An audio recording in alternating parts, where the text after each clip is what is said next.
안녕하세요. 항상 재미있게 듣기만 하다가 처음으로 사연을 보내는 40대 여성입니다. 저는 매일 아침 집 근처 숲길을 산책해요. 산책하면서 계절의 변화를 느끼고 다양한 꽃과 나무를 보게 되는데 가만히 보니까 꽃마다 아름다움을 뽐내는 시기가 다 다르더라고요. 이렇게 꽃마다 꽃을 피우는 시기가 다른 것처럼 우리 인생에서 꽃 피우는 시기도 다 다른 것 같습니다. 누군가는 젊은 시절이 가장 행복했고 또 다른 누군가는 60살, 70살이 돼서야 인생의 황금기를 맞이하는 것 같아요. 혹시 여러분의 인생의 꽃은 이미 피었나요? 아니면 아직인가요? 저는 지금이 제 인생의 꽃이 피는 시기인 것 같습니다. 요새는 하루하루가 그 어느 때보다 소중하고 행복하거든요. 그러나 저는 원래 행복하지 않았습니다. 오늘은 제 행복의 꽃을 피우기 전까지 겪었던 일들을 여러분께 이야기해 볼까 해요. 저에게는 2살 터울의 자녀가 있고 시어머니를 모시고 살며 시어머니와 함께 반찬 가게를 운영하고 있습니다. 사실 시어머니는 처음에 저를 아주 싫어했어요. 유난히도 무더웠던 10년 전의 여름날, 저는 결혼 후 처음으로 시댁에 인사드리러 갔습니다. 그곳엔 시어머니와 저보다 3살 많은 손위 신우가 있었는데요. 나는 너가 하나부터 10까지 마음에 다 들지 않는다. 그래도 우리 순철이가 너 없으면 못 살겠다고 하니까 어쩔 수 없이 허락한 거야. 그러니 앞으로 살면서 나에게 며느리나 가족으로 인정받을 생각은 꿈에도 하지 말아라. 대쪽 같은 우리 엄마 성격에 널 쫓아내지 않고 결혼시킨 것만으로도 감사하게 생각해. 솔직히 너가 인물이 뛰어나기를 하니 아니면 순철이처럼 좋은 회사에 다니기를 했니? 그런다고 잘 사는 친정이 있는 것도 아니고. 솔직히 엄밀히 따지면 넌 고아잖아. 그러니까 앞으로 이 집에서 너는 있는 듯 없는 듯 조용히 살아. 알겠어? 에이, 다들 왜 이러실까? 우리 현이는 엄마랑 잘해본다고 학가까지 생각하고 이 집에 들어와서 산다잖아. 솔직히 그게 어디 쉬운 일이야? 그 마음만이라도 예쁘게 좀 받아줘요. 너는 지금 결혼했다고 네 아내 편드는 거냐? 나는 그런 팔불출 아들 절대 못 본다. 그리고 제가 순수한 의도로 나랑 같이 산다고 하는 거겠니? 친정 부모 없고 마땅히 오갈 데도 없으니 그냥 이 집에서 산다는 거겠지. 아니냐? 무슨 말을 그렇게 심하게 해. 솔직히 나는 분가해서 살자고 했어요. 그런데 현이가 같이 살면서 엄마랑 진짜 가족이 되고 싶다고 해서 이런 거라고요. 그러니까 현이한테 마음 좀 열어줘요. 김순철, 한 번만 더 그렇게 네 아내 편들면 앞으로 네 아내는 더 힘들어질 줄 알아? 그리고 이연이 너는 지금 여기 서서 뭐하니? 이 시험이랑 신우이 굶길 셈이냐? 얼른 부엌에 가서 저녁 준비 안 해? 저는 시어머니의 불호령에 후다닥 부엌으로 달려갔습니다. 요새는 며느리들이 시어머니한테 자신의 의견을 똑부러지게 말하지만 그때만 해도 그런 건 상상도 못할 일이었어요. 게다가 시댁은 꽤 잘 살았지만 저는 고아나 다름이 없었습니다. 시댁은 예전에 사업을 크게 하셨던 시아버지 덕에 아주 잘 살았어요. 그 덕에 신우나 남편은 돈 걱정 없이 공부하여 신우는 대형 입시학원을 운영하고 있고 남편은 대기업에 다니고 있었습니다. 신우와 남편을 남부럽지 않게 키우신 시아버지는 저와 남편이 연애를 시작할 무렵 급성 심근경색으로 돌아가셨어요. 그래도 시아버지의 재산이 워낙 많으셨고 자식들도 많은 돈을 벌고 있어서 경제적으로 큰 타격은 없었습니다. 반면에 저는 어릴 때 아버지가 돌아가셔서 엄마와 단둘이 살았고 제가 20살이 되던 해 엄마마저 돌아가셨어요. 평생을 일만 하시며 사시던 엄마에게 간경화가 와서 간이식을 해야 하는데 유일한 가족인 제 간은 조건에 맞지 않았습니다. 게다가 돈도 없고 어디에 도움도 청할 곳이 없어서 수술을 시도조차 하지 못한 채 엄마를 보내드려야만 했어요. 그렇게 저는 세상에 혼자가 되었답니다. 이렇게 집안 차이가 났기에 시어머니와 신우는 저를 아주 못마땅히 생각했어요. 그러나 저는 시어머니의 마음을 돌리기 위해 겁도 없이 시댁에 들어가서 살겠다고 했습니다. 어차피 제게는 친정도 없으니까요. 시댁에 처음으로 입성한 날 시모와 신우에게 싫은 소리를 잔뜩 듣고 기가 푹 죽어 음식을 차렸습니다. 저도 같이 밥을 먹으려고 식탁에 앉자 시모는 버럭 화를 내셨어요. 아까 내가 한 말 못 들었니? 난 너를 가족으로 생각하지 않는다고 했다. 그 말은 너랑 같이 밥도 먹지 않겠다는 뜻이야. 너는 우리가 밥 먹을 동안 잔심부름하다가 나중에 먹어라. 어떻게 며느리가 첫날부터 같이 겸상을 할 생각을 해? 생각이 있는 건지 없는 건지. 국은 왜 이리 싱거워? 간을 한 거니 만 거니? 반찬은 또 왜 이리 싱겁고 짜고? 다들 왜 이리 트집이에요? 맘만 있는데. 그리고 엄마, 현이가 내 아내인데 같이 먹으면 안 돼? 그럼 너네 둘이 따로 나가서 먹든가. 나는 아직 쟤를 가족으로 받아들이지 못하겠다. 남편은 저를 도와주려고 했지만 그럴수록 시어머니는 더욱 저를 못마땅히 여기셨습니다. 신우 역시 제가 한 음식 하나하나를 트집 잡으며 어떻게든 구박하려고 했어요. 이렇게 저의 눈물겨운 시집살이가 시작되었습니다. 시어머니는 여기에 종종 올라오는 사연들처럼 저를 괴롭히거나 억지를 부리시지는 않았어요. 다만 저를 없는 사람 취급했습니다. 제가 해야 하는 집안일이나 시간에 맞춰 식사 준비를 안 하면 호되게 혼내시기는 했지만 그래도 일을 다 하면 제가 무엇을 하든 신경 쓰지 않으셨어요. 그러나 근처에 살며 매일 반찬 가지러 오는 신우가 저를 힘들게 했습니다. 시댁에 들어와서 산 지 2달 정도 지났으려나요? 그날도 학원에 출근하기 전인 오전 시간에 우리 집에 왔습니다. 옳게 이리 와봐. 창틀에 먼지 좀 봐. 도대체 청소하는 거야 마는 거야. 이 먼지를 다 우리 엄마가 먹고 내 동생이 먹는다고. 아니 너가 나가서 일하는 것도 아니고 고작 집안일 하는데 청소 안 해도 제대로 못하면 어떡해? 사람이 태어났으면 밥값은 하고 살아야 하는 거 아니니? 신우는 시댁만 들렀다 하면 꼭 집안 여기저기를 둘러보며 잔소리를 했습니다. 저는 어머니 눈치가 보여 신우에게 대들지도 못했죠. 어차피 제가 사는 집이니 당연히 청소는 깨끗이 해야 한다고 생각하고 말았죠. 그러던 어느 날 신우가 제게 웬 도시락통 하나를 건넸어요. 이제 매일 너가 내 도시락 좀 싸. 갑자기 웬 도시락을 싸요? 이번에 학원 규모가 커지면서 선생님이 없어서 나도 강의하느라 저녁 먹으러 나갈 시간이 없네. 그래서 너가 내 도시락 좀 싸야겠어.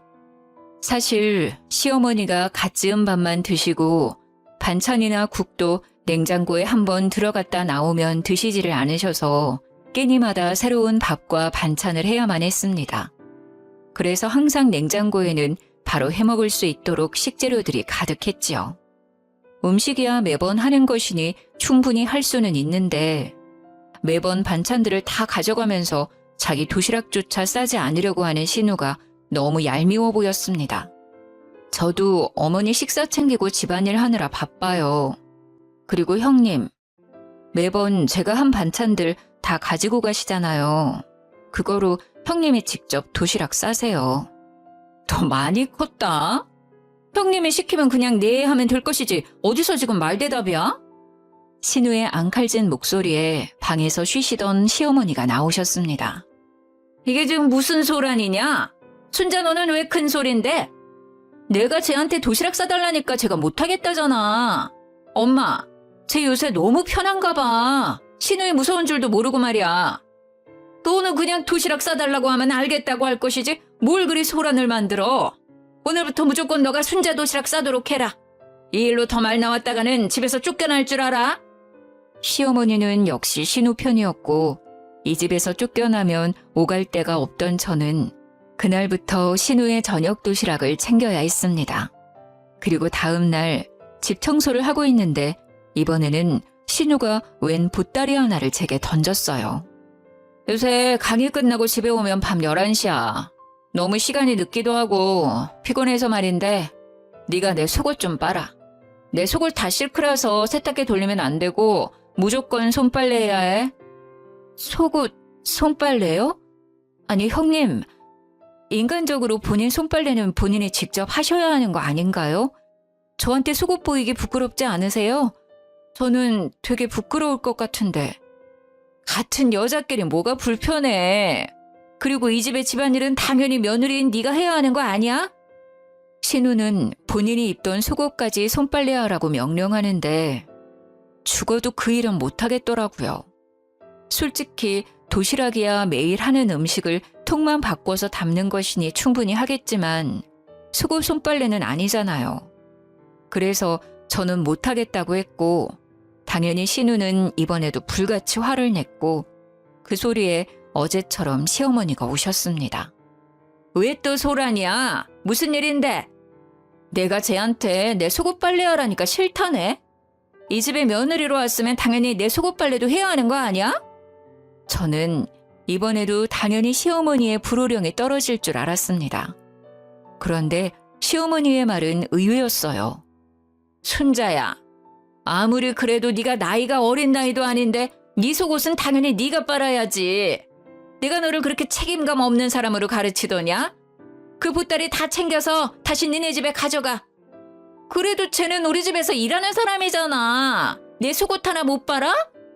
그래, 제가 내 집에서 일하는 사람인 건 맞지만 네 집에서 일하는 사람은 아니잖아.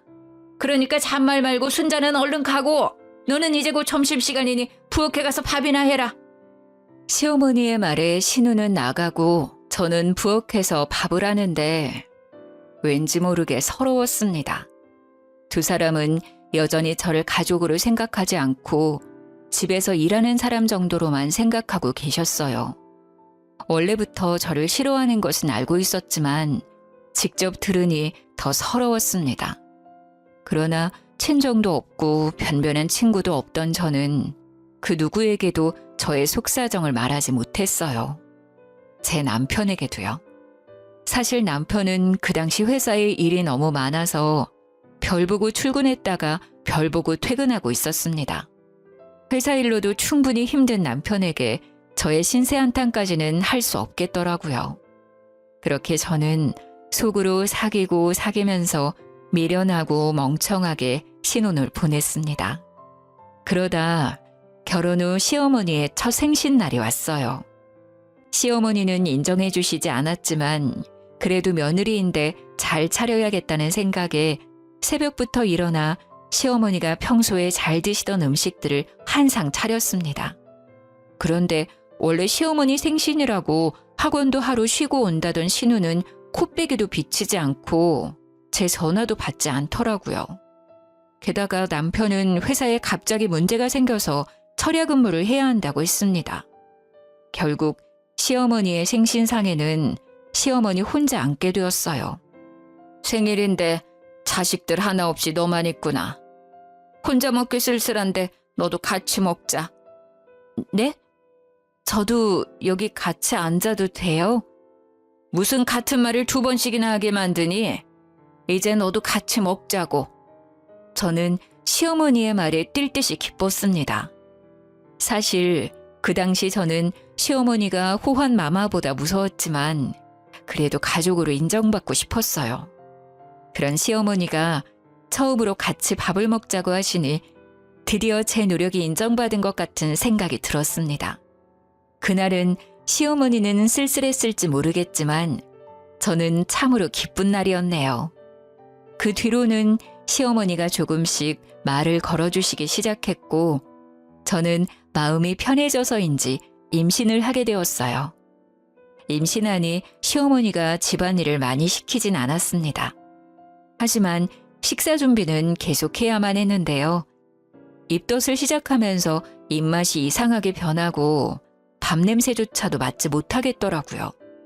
제대로 먹지를 못하니 기운이 없었고 그러던 어느 날은 남편 출근한 뒤로 아예 일어나지를 못했습니다. 세상에, 아직도 누워있으면 어떡해? 밥 준비 안 해? 지금 입덧이 너무 심해서 어지러워서 도무지 못 일어나겠어요. 오늘 하루만 대충 짜장면 같은 거 시켜 드시면 안 될까요? 짜장면 같은 소리 안 해. 나는 말이다. 순자랑 순철이 임신했을 때 그렇게 입덧을 했어도 시어른들 식사 한 번도 빼놓은 적이 없었어. 그깟 임신 한 번 했다고 유세 떠는 거야? 어른을 모시고 사는 거면 네 아픈 것쯤은 참고 숨길 줄도 알아야지. 애가 어쩜 저렇게 생각이 없어, 생각이. 얼른 일어나서 밥 안 해? 언제까지 누워만 있을 거야? 결국 저는 시어머니의 불호령에 입덧으로 헛구역질을 하면서 반찬과 국을 끓여 점심상을 차려야만 했습니다. 그런데 입덧을 하니 제대로 간을 맞추지 못했고 결국 시어머니한테 또 한 소리를 들었어요. 국은 왜 이리 짜? 반찬들은 또 왜 이리 싱겁고 밥은 이게 뭐니? 죄송해요. 입덧해서 그런지 간을 못 맞추겠어요. 네가 지금 이 집에 들어온 지가 벌써 2년째인데 입덧 좀 한다고 간을 이렇게 못 맞춰? 이제는 간을 보지 않고도 음식을 만들 수 있도록 해라. 제가 무슨 장금이도 아니고 간을 보지 않고 어떻게 음식을 만들어낸답니까? 그러나 시어머니는 저의 이런 속도 모르고 음식이 간에 맞지 않으면 크게 혼을 내셨어요. 그래도 다른 집안일은 시어머니가 다 해주셨는데 신우는 그게 정말 싫었나 봅니다. 하루는 제가 설거지를 하는 대신 시모는 거실을 청소하고 있었는데 그때 신우가 온 거예요. 엄마가 청소하는 거야? 야, 너 지금 임신했다고 감히 시어머니한테 집안일을 시켜? 미쳤어? 순자야, 그냥 둬라. 내가 운동할 겸 해서 청소하는 거야. 현이도 지금 설거지하느라 바쁘잖니. 집에 일하는 사람이 있는데 엄마가 왜 집안일을 해? 제가 설거지 다 하고 청소하면 되지. 신우는 크게 화를 내며 내 머리채라도 잡을 기세였지만 시모가 막아주셔서 다행히 큰 화는 면했습니다. 그 뒤로도 저만 보면 신우 짓을 하려 했지만 그럴 때마다 어머님이 화내는 형님을 뜯어 말렸어요. 이렇게 마음을 많이 열어주신 시어머니 덕에 저의 결혼 생활은 점점 편해졌습니다. 그 뒤로 저는 둘째를 낳고 그 아이가 4살 정도 되었을 때였어요. 여전히 신우는 학원 원장으로 잘 나갔고 남편은 일이 더 바빠져 집에 아예 못 들어오는 날도 꽤 있었습니다.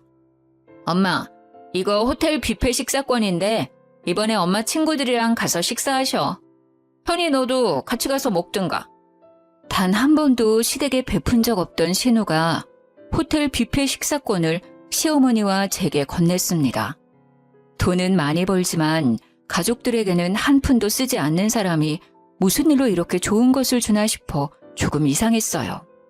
현이가 나 따라와봤자 좋겠니? 그냥 혼자 친구들이랑 가마. 현이 너는 집에서 쉬어라. 그래도 같이 가. 친구들한테 며느리도 보여주고 좋지 뭐.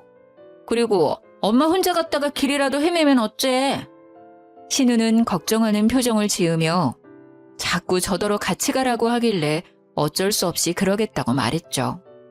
다음 날 저는 시모를 모시고 가려고 했으나 시모 역시 그냥 혼자 다녀오는 것이 마음 편하다며 나가셨죠.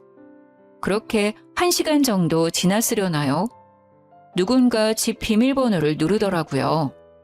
벌써 시어머니가 오셨나 했는데 나가보니 신우였습니다. 뭐야? 너 엄마랑 밥 먹으러 안 갔어? 네가 왜 집에 있어?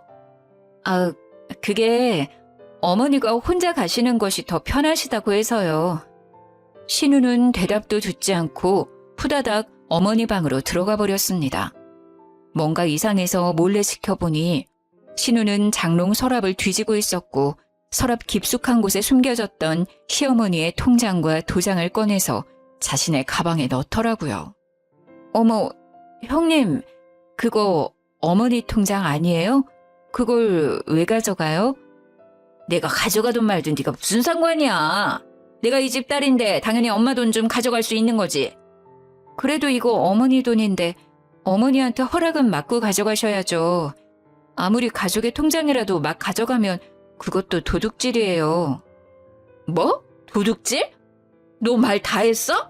내가 좀 이따가 엄마한테 직접 말할 거야. 그럼 아직 어머니께 말씀도 안 드렸다는 거네요? 혹시 몰래 통장 가져가시려고 저랑 어머니한테 호텔 뷔페 식사권을 주셨어요? 어쩐지 형님이 갑자기 그 비싼 호텔 뷔페권을 주셔서 조금 이상하다 했는데 정말 여전하시네요. 저는 일부러 말을 걸면서 신우가 집 밖으로 나가지 못하게 붙잡았고 얼마 지나지 않아 시어머니가 집에 오셨습니다. 엄마, 아니 왜 벌써 들어와? 밥 먹으러 안 갔어? 친정에서 돈 한 푼 쓰지 않던 네가 갑자기 뷔페 식사권을 주길래 뭔가 이상해서 가려다가 말았다. 날 밖으로 빼돌리고 감히 니네 아빠 사망보험금 훔치려고 머리를 써? 이년 이거 오늘 좀 맞아야겠다. 엄마, 내가 이 돈으로 다른 짓 하는 것도 아니고 학원 확장시키려고 그러는 거잖아. 학원 커져서 떼돈 벌면 내가 우리 엄마 모른 척 하겠어? 다 엄마도 잘 되고 나도 잘 되려고 하는 거야. 아무리 그래도 이 돈은 절대 안 돼. 니네 아빠 목숨값이다. 절대 못 쓴다. 엄마는 도대체 이 돈으로 뭘 하려고 그래? 죽을 때 돈 싸들고 가려고? 참나, 딸 사업 확장하는 게 왜 함부로 쓰는 거야? 자식들 잘 되는 건데 그럼 엄마도 결국엔 좋은 거 아니야? 시모는 참지 못하고 신우 머리채를 잡아 뜯었습니다. 알고 보니 얼마 전부터 학원을 확장시킬 계획으로 신우가 돈을 빌려달라고 했었대요. 그러나 시모는 괜히 사람이 더 욕심부리다가 망할 수 있으니 지금 있는 학원이나 잘 관리하라며 돈을 주시지 않았어요. 사실 신우 학원 근처에 크고 작은 학원들이 생기면서 학생들이 점점 줄고 있었거든요. 하지만 신우는 자신의 욕심을 버리지 못해서 돌아가신 시부의 사망보험금을 몰래 훔치려 했던 거였죠. 다행히 미리 눈치챈 어머님이 식사하러 가시는 척하며 신우를 완벽히 속여서 그 돈은 무사히 지킬 수 있었어요. 결국 신우는 시어머니에게 욕을 바가지로 먹은 뒤 집으로 돌아갔습니다. 한바탕 소동이 벌어진 뒤 저는 내심 시어머니가 저를 칭찬해 주실 것으로 기대했어요. 신우가 돈을 들고 나가지 못하도록 붙잡아서 돈을 지킬 수 있던 거잖아요. 하지만 시모는 여전히 냉랭했습니다. 오늘따라 참 말이 많구나. 조금 있으면 저녁 시간이니까 얼른 가서 밥이나 차려. 제가 몇 억 되는 돈을 지켜줬는데 시어머니는 고맙다는 말은커녕 얼른 가서 밥이나 차리라고 명령하셨어요. 원래부터 시모는 듣기 좋은 말을 하는 편은 아니지만 이상하게 그날은 참 서운했습니다. 그날따라 정말 밥이 하기 싫었고 다 때려치우고 싶은 마음으로 저녁 식사를 준비하고 시어머니를 불렀어요. 시어머니는 국을 먼저 한술 뜨시더니 인상을 팍 찌푸리셨습니다. 이어서 반찬들도 하나하나 맛보시더니 음식을 뱉어내시기까지 하셨어요. 국이 왜 이렇게 달아? 가늘한 거 맞아? 그리고 어묵볶음은 또 왜 이리 짜? 너 정신 안 차릴래? 시어머니의 말씀에 저도 맛을 보니 음식들이 하나같이 다 이상했습니다. 시어머니에 대한 섭섭한 마음으로 요리를 해서 그런지 간이 전혀 되지 않았고 심지어 국에는 제가 소금 대신 설탕을 넣었더라고요. 저는 평소 같았으면 죄송하다고 하며 다시 음식을 했겠지만 그날만큼은 시어머니한테 대들고 싶었습니다. 어머니, 솔직히 저 너무 속상해요. 시아버지 사망보험금 형님이 가져갈 뻔한 거 지켜드렸잖아요. 그럼 최소한 고맙다는 말 정도는 해주실 수 있는 거 아니에요? 그리고 사람이 어떻게 매일 음식을 잘해요? 제가 뭐 음식점을 하는 것도 아니고 집에서 요리하다 보면 실수를 할 수도 있죠. 실수 한 번 했다고 저를 그렇게 쥐잡듯이 혼내세요? 결혼하고 8년 만에 처음으로 저는 시모에게 큰 소리를 냈고 시모는 크게 당황했습니다. 저 지난 8년간 아무 말도 못하고 하라는 대로만 했어요. 어머니 식사도 입덧하는 중에도 출산하고 나서도 항상 차려드렸는데 오늘만큼은 너무 억울하고 속상해서 참을 수가 없네요. 전 정말 여기 와서 밥통이 된 기분이에요. 이제 제가 사람인지 밥통인지 모르겠다고요. 결혼했으면 여자가 집에서 밥을 해야지. 그렇게 하기 싫으면 나가. 나도 너 같은 며느리 필요 없다. 시모의 말에 저는 아이들도 두고 나와버렸습니다. 그런데 마땅히 갈 곳이 없더라고요. 친정이 있었다면 친정집에 가서 하소연이라도 하겠지만 부모님은 두 분 다 돌아가셨고 연락하고 있는 지인들도 없었거든요. 그냥 아무 생각 없이 길거리를 헤매다가 정신 차려보니 남편 회사 앞이었고 그곳에서 남편이 퇴근하기만을 기다렸어요. 야근을 끝낸 남편은 밤 11시가 되어서야 모습을 드러냈습니다. 이 시간에 왜 여기 있어? 표정은 또 왜 그래? 울었어? 여보, 나 너무 속상해. 나 그동안 정말 참고만 살았는데 오늘은 정말 못 참겠어. 남편의 얼굴을 보니 서러움이 복받쳐오고 눈물이 막 쏟아졌습니다. 저는 남편에게 오늘 있었던 일이며 그동안 시어머니께 느꼈던 서운한 감정까지 다 이야기했어요. 나는 당신이 그동안 아무 말 없이 있길래 괜찮은 줄로만 알았어. 이렇게까지 힘들었으면 말하지 그랬어. 매일 새벽에 나가서 밤늦게 들어오는 당신한테 내가 어떻게 말해. 얼굴 볼 시간도 없는데. 남편은 오는 저의 손을 잡고 집으로 향했습니다. 집에 가니 시어머니가 거실에서 팔짱을 끼고 앉아 계셨어요. 못난 것들. 나는 네가 이 집이라도 나가는 줄 알았는데 간 곳이 고작 남편 회사냐? 밖에서 일하는 사람 신경 쓰이게 그게 뭐 하는 짓이냐? 엄마도 그만하세요. 자그마치 8년이에요. 이제 현이를 가족으로 며느리로 받아들일 때도 됐잖아요. 지금이 여미 앞에서 네 아내 편드는 거야? 자식 새끼들 키워봤자 다 소용없어. 하나는 지일하게 바빠서 엄마 돈이나 떼어먹을 생각이나 하고 다른 하나는 아내 힘든 것만 알고 지엠이 힘든 것은 하나도 모르고. 솔직히 엄마가 그동안 현이를 괴롭혔잖아요. 평일에도 주말에도 실수 없이 부엌일 시키고 말 한마디라도 좀 좋게 해주면 안 돼? 오늘도 그래. 누나가 아버지 사망보험금 가지고 가려는 거 현이가 막았다면서요. 그러면 말이라도 고맙다고 이야기해 줄 수 있는 거 아니야? 그런데 바로 밥이나 하라 그러고 음식 간이 안 됐다고 구박이나 하고. 그러니 이 사람이 얼마나 속상하고 화가 났겠어. 그래. 네 말대로 현이 제가 오늘 너네 아버지 사망보험금은 잘 지켜냈다. 그래도 자신이 할 일은 제대로 해야 하는 거 아니니? 자기 할 일을 제대로 못했으면 혼나야지. 네가 오늘 제가 차린 저녁상을 못 봐서 그러나 본데 아주 가관이었다. 국에는 설탕이 들어가고 밑반찬은 짜고 맵고 난리였다고. 네 할머니였으면 당장 이 집에서 쫓아냈어, 이 녀석아. 시어머니는 끝내 제게 고맙다, 그동안 고생했다는 말 따위는 하지 않으셨습니다.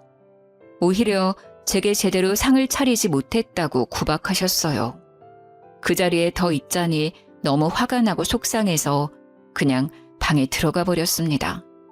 이미 잠을 자는 아이들을 보며 한참을 울다가 저도 모르게 스르르 잠이 들었던 것 같아요. 그리고 새벽, 꿈에 돌아가신 엄마가 나왔습니다. 엄마는 제 손을 꼭 붙잡았는데 엄마의 입은 웃고 있지만 눈에는 눈물이 가득 맺혀 있었고 저는 엄마의 손을 붙잡고 펑펑 울다가 잠이 깼어요. 다시 잠을 자려고 했지만 잠이 들지 않아 거실로 나갔는데 시어머니의 방에서 끙끙 앓는 듯한 소리가 들렸습니다. 문을 살짝 열어보니 시어머니가 어딘가 많이 아파 보이셨고 깜짝 놀란 저는 황급히 남편을 깨워 응급실로 향했어요. 의사 선생님은 입원을 해서 정밀검진을 하자고 하셨고 검진 결과 돌아가신 친정엄마처럼 간경화라는 진단을 받았습니다. 이미 많이 진행된 상태라 간이식 수술까지 해야만 하는 상황이었죠. 일단 급한 대로 저와 남편이 먼저 공여자 검사를 받았고 신우한테도 연락을 했는데 전화를 받지 않아 급한 대로 문자라도 남겼습니다. 하지만 신우는 그 뒤로도 아무 연락이 없었어요. 며칠 후 저와 남편의 공여자 검사 결과가 나왔는데 남편은 조건에 부합되지 않았고 제가 공여자로 적합했습니다. 그리고 그날 연락이 되지 않던 신우가 찾아왔어요. 올케 간이 적합하다고? 그럼 올케가 우리 엄마한테 간이식하면 되겠네. 아무리 그래도 내가 어떻게 며느리의 간을 받니? 이 사실 알면 세상 사람들이 나 못된 시험이라고 욕해. 제가 일가 친척이 있는 것도 아니고 뭐 어때? 어차피 고아잖아. 지금 일하는 것도 아니고 아기도 다 낳았는데 못할 게 뭐야? 누나도 결혼하고 아기도 낳고 그 아이가 혼자 학교도 다니니까 손 갈 일 많이 없겠네. 그럼 누나가 간이식 해줄 수 있는 거 아니야? 그리고 이런 일은 당연히 자식들이 해야지. 왜 현이한테 그래? 누나는 일단 이런 이야기 하기 전에 가서 공여자 검사나 먼저 받아. 나는 바쁘잖아. 학원 운영도 해야 하고 우리 형진이 뒷바라지 해야 해서 안 돼. 그리고 간이식 해줄 수 있는 할 일 없는 제가 있는데 왜 바쁜 내가 굳이 시간을 쪼개서 그런 검사를 받니? 형님은 아들이 형진이 하나 있지만 저는 정우, 정민이 두 아이가 있어요. 게다가 정민이는 아직 4살밖에 안 됐고 둘 다 학교도 안 다녀요. 자꾸 저한테 할 일 없다고 하시는데 4살, 6살 두 아이 보는 것만으로도 하루가 정신없다고요. 그래서 우리 엄마한테 간 주기 싫다고? 머리가 있으면 생각을 해봐. 네가 나만큼 돈을 벌 수 있어? 그러면 나도 깔끔하게 인정하고 공여자 검사 받고 맞으면 내가 수술할게. 근데 아니잖아. 너보다 내가 훨씬 더 생산적이고 효율적인 일을 하고 있다고. 그럼 덜 효율적인 일을 하는 네가 당연히 간을 내줘야 하는 거 아니야? 구박하고 날 미워하던 시어머니한테 네 간 내주려니까 하기 싫은 거구나. 사실 저희 엄마도 간경화가 오셨고 간이식을 받지 못해 돌아가셨어요. 그런 엄마 생각이 나서 저 시어머니한테 충분히 간이식 할 수는 있어요. 그런데 제가 이 집 며느리라는 이유만으로 당연히 제가 해야 한다는 식의 생각은 하지 말아주세요. 자식이라고 해서 당연히 간이식을 하지는 않잖아요, 형님처럼. 너 지금 말에 뼈가 있다? 내가 뭐 하기 싫어서 안 하니? 하루라도 학원 문 닫으면 손해가 얼만 줄 알아? 네가 그거 다 보상해 줄 거야? 그만해라, 시끄럽다. 아픈 사람 앞에서 뭐 하는 짓이야? 그리고 순자 너, 나 솔직히 이번에 너한테 실망했다.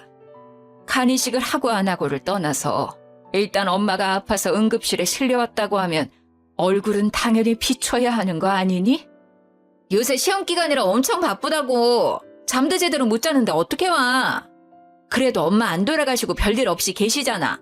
쟤한테 간이식도 받고 그럼 됐지 뭐. 이게 그렇게 혼날 일이야? 엄마 입에서 실망이라는 단어를 들을 일이냐고. 뭐라고? 이 인연이... 내가 지금 기가 막혀서 말이 다 안 나오는구나. 꼴 보기 싫으니까 너 당장 나가! 엄마, 지금 나를 쫓아내는 거야? 엄마 말대로 나 나갈게. 잘 됐네. 안 그래도 시험 기간이라 바쁜데 가서 일이나 하면 되겠어. 신우는 그렇게 나가버렸고 그 뒤로 연락이 되지 않았습니다. 그리고 저는 엄마에게도 드리지 못했던 제 간을 시어머니한테 드리게 되었어요. 간이식 수술을 앞두고 돌아가신 엄마 생각에 마음이 아팠지만 그래도 좋은 마음으로 수술대에 올랐습니다. 다행히 수술은 무사히 잘 끝났고 저와 시어머니의 회복도 생각보다 빨랐어요. 퇴원하고 집에 온 날 시어머니는 저를 큰 방으로 부르셨어요. 제 손을 꼭 붙잡으며 말하셨죠. 현이야, 그동안 내가 너한테 모질게 굴었지? 정말 미안했다. 내가 사실은 말주변도 없고 남편이 저 세상에 간 뒤로는 우울증이 아주 심하게 왔어. 그나마 내가 의지할 곳은 우리 아들뿐이었는데 그런 아들이 너에게 푹 빠져서 헤어나오질 못하니 질투가 나기도 하고 너가 밉더구나. 그래서 너에게 더 곁을 주지 않았어. 그래도 도망가지 않고 내 옆에서 말없이 있어줘서 정말 고맙다. 내 자식들도 못한 이식을 다 해주고 말이야. 이제 너를 친딸처럼 생각하며 못살게 굴었던 것들 평생 갚으며 살아야겠구나. 시모의 진심 어린 말을 들으니 지난날 쌓였던 서러운 감정들이 눈 녹듯 사라졌습니다. 그 뒤로는 서로에게 마음을 활짝 열고 잘 지냈어요. 그러던 어느 날 시모에게 좋은 일이 생겼습니다. 예전에 시아버지가 젊으실 적 사놓은 땅이 있었는데 시아버지가 돌아가시며 그 땅의 주인이 시어머니가 되었거든요. 그런데 이번에 그곳이 재개발되면서 땅값이 엄청 뛴 거예요. 이 소식을 한 시어머니는 그 땅을 팔아버리고 그 돈으로 5층짜리 상가 건물을 샀어요. 엄청 좋은 상가는 아니었지만 그래도 모든 층에 가게며 병원이 다 들어서고 장사도 엄청 잘 되고 있었습니다. 이렇게 시모는 건물주가 되었고 이 소식을 들은 신우가 1년 만에 집에 찾아왔어요. 엄마, 이번에 건물주가 되셨다면서요? 요새 건물주가 조물주보다 더 높다던데 우리 엄마 멋지네. 보니까 거기 그래도 꽤 장사 잘 돼서 월세만 받아도 먹고 살겠던데요? 참나, 너는 집에 1년 만에 찾아와서는 한다는 이야기가 그거냐? 너 여기 온 목적이 뭐야? 콩고물 기대하고 온 거냐? 너한테 줄 돈 따위는 없어.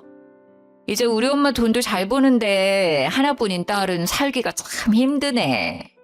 요새 우리 학원 옆에 학원들이 자꾸 들어와서는 우리 선생님들을 다 데리고 가버리네. 학원에 수업해줄 강사들이 없으니까 학생들도 점점 줄고 너무 힘들어. 그래서 말인데 나 돈 좀 주면 안 될까? 요새 애가 커가면서 돈 들어갈 곳은 많은데 경기가 어려워서 남편도 벌이도 시원찮고 나도 지금 학원 문 닫아야 할 판이라 너무 힘들어. 엄마, 나 좀 도와줘요. 이 썩을년아, 너는 내가 돈줄로밖에 안 보여? 네가 필요할 때만 와? 너 엄마 아플 동안 뭐하고 있었어? 어떻게 얼굴 한번 비치지를 않다가 오랜만에 와서 한다는 이야기가 돈? 내가 그 돈 줄 것 같아? 그동안 나도 학원 일하느라 정말 바빴어. 내가 뭐 놀고 먹느라 그랬어? 나도 쟤처럼 집에서 놀고 먹으면 맨날 올 수 있어. 그런데 나도 먹고 사느라 바쁘잖아. 우리 아이 뒷바라지도 해야 하고 그래서 그런 거지. 너만 돈 버냐? 너만 애 낳았어? 하여튼 끝까지 지 생각만 하고 남들 생각은 눈꼽만큼도 없지. 어떻게 내 뱃속에서 너 같은 애가 나왔는지. 난 이제 너 딸로 생각 안 한다. 이제 내 딸은 오로지 현이뿐이다. 너는 이제부터 남남이야. 지난 1년간 연락 없이도 잘 지낸 것처럼 앞으로도 우리 쭉 그러고 살자. 알겠어? 우리 엄마 내가 그동안 안 와서 서운해서 그래? 앞으로 자주 올게요. 그러니까 나 돈 좀. 썩 꺼지지 못해? 나가! 그렇게 신우는 쫓겨났고 시어머니는 제게 잠시 할 말이 있다고 자리에 앉아보라고 하셨어요. 얘야, 지금부터 내가 하는 말은 너가 딸 같아서 하는 말이니 잘 생각해보렴. 이번에 내가 산 상가 1층이 지금 공실인데 거기서 반찬 가게 하나 내보지 않을래? 제가 반찬 가게를요? 제가 그런 걸 어떻게 해요? 전 계속 전업주부로만 살았는걸요? 너가 그냥 집에서 놀고 먹었니? 매일 음식 했잖아. 그게 어디 쉬운 일이야? 그리고 나 입맛이 까다로운 사람이라 어지간한 음식점 음식들은 다 입에 맞지 않는데 너의 음식은 맛있더구나. 나는 너가 결혼하고 나서 처음으로 내 생일상을 차려준 이후부터 너가 반찬 가게를 열었으면 했었단다. 그런데 요새 같은 시대에 그저 그런 음식 솜씨로 반찬 가게 열면 성공하기 힘들잖니. 그래서 일부러 너한테 음식에 대해서는 아주 모질게 대했던 거야. 그동안 입덧해도 지독하게 음식을 만들도록 시켰던 건 제 손맛이 좋아서였다는 걸 처음 들었는데요. 어머니는 제가 반찬 가게로 성공했으면 하는 마음으로 1년 365일 내내 제게 그래도 독하게 음식을 시켰던 거였죠. 하지만 집에서만 음식을 만들던 제가 막상 반찬을 만들어 팔 생각을 하니 차마 용기가 나지 않았습니다. 아무리 그래도 그건 못하겠어요. 저는 그렇게 장사할 만한 실력은 아닌 것 같아요. 아니야. 너 정도 실력이면 충분히 가게 내볼 만해. 너가 내 상가에서 반찬 가게를 낸다고만 하면 임대료 월세 같은 것 1원 한 푼도 받지 않을 테니까 한번 시작이나 해보렴. 지금이야 아이들이 아직 어리지만 언젠가 아이들도 커서 분가를 할 테고 그럼 너도 네 삶을 살아야 하지 않겠어? 결국 저는 시어머니의 말대로 반찬 가게를 차렸습니다.